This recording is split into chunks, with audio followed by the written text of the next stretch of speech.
حضور اگلا سوال ہے جناب سید وقار حیدر صاحب جو ساؤتھ ہال سے تشریف لائے ہیں. میں سید وقار حیدر صاحب سے تشریف لائیں. سید وقار حیدر صاحب اس راستے سے آئیں جس سے آپ کو راستہ ادھر کا مل جائے. ٹھیک ہے.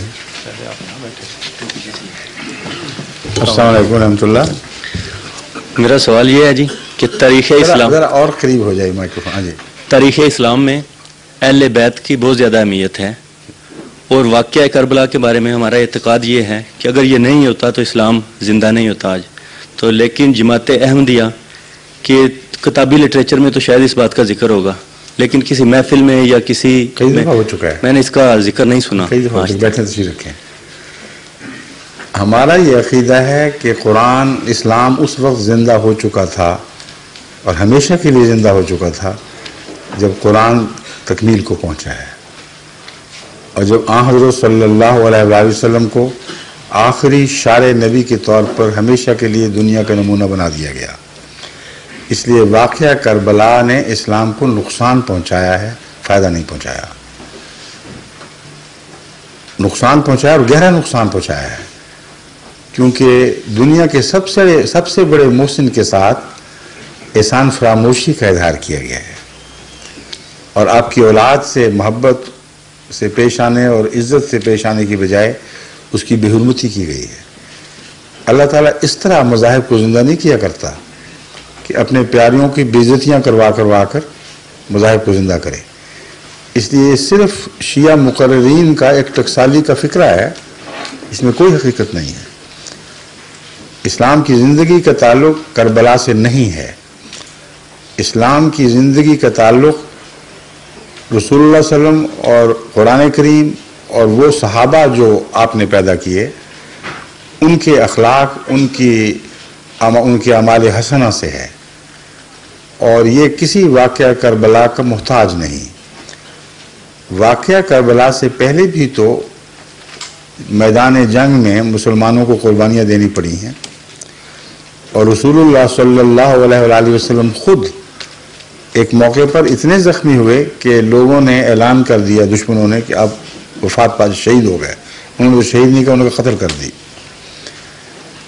اور اس واقعہ کا ذکر قرآن کریم نے اس طرح پیش فرمایا ہے کہ اس سے بہت نقصان پہنچا ہے, تکلیف ہوئی ہے اور استغفار کرنی چاہیے ان لوگوں کو جو اس واقعہ کے شاہد ہیں اور اس کے بد نتائج سے اللہ نے محض اپنے رحم سے ان کو بچا لیا.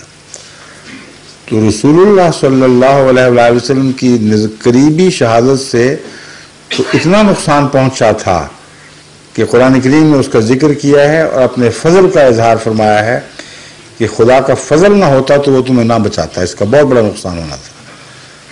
لیکن رسول اللہ صلی اللہ علیہ وسلم کے نواسوں کی شہادت سے اسلام زندہ ہو گیا. یہ کیسے ہو سکتا ہے؟ پھر واقعہ کربلا میرے نزدیک انتہائی دردناک واقعہ ہے جس پر مسلمانوں کو استغفار کرنا چاہیے اور پہلوں کے لیے بھی استغفار جائز ہے, آئندہ لوگوں کے لیے بھی استغفار جائز ہے.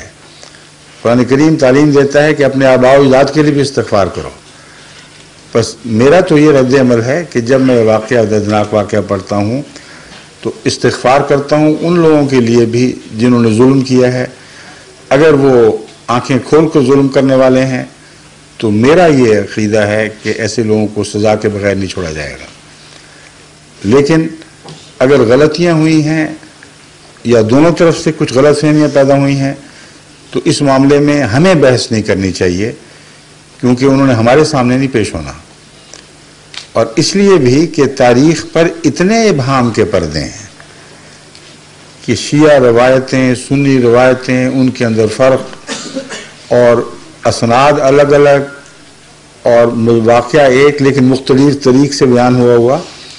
اس لیے ان باتوں پر جج بیٹھنے کا اس کو حق ہے جبکہ ہمارے فیصلے سے فرق بھی نہیں پڑنا. فیصلہ اللہ نے کرنا ہے اور قیامت کی بات کرنا ہے. تو فضول بحثوں میں امت کو پھاڑا جائے, اختلاف کیا جائے, یہ اپنے نقصان کے سوا اور کچھ نہیں آپ کو دے گا.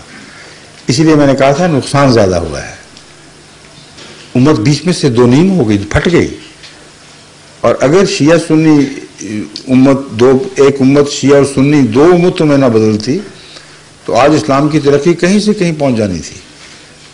بہت بڑے نقصان اسلامی تاریخ میں شیعہ اور سنی اختلاف کے نتیجے میں ہوئے. ہلاکو خاں کا حملہ ہوا اور بہت سے ایسے نقصانات پہنچے ہیں جن پر تاریخ گواہ ہے، جس کی بنیادی وجہ شیعہ سنی اختلاف تھا. تو اس لیے میرے نزدیک اگر آپ اجازت دیں معذرت کے ساتھ، میں یہ تسلیم نہیں کرتا کہ اس واقعے سے اسلام زندہ ہوا ہے. اس واقعے سے اسلام کی زندگی کو بڑا سخت صدمہ پہنچا ہے اور اس کے نقصان آج تک ہم دنیا میں دیکھ رہے ہیں. شکریہ.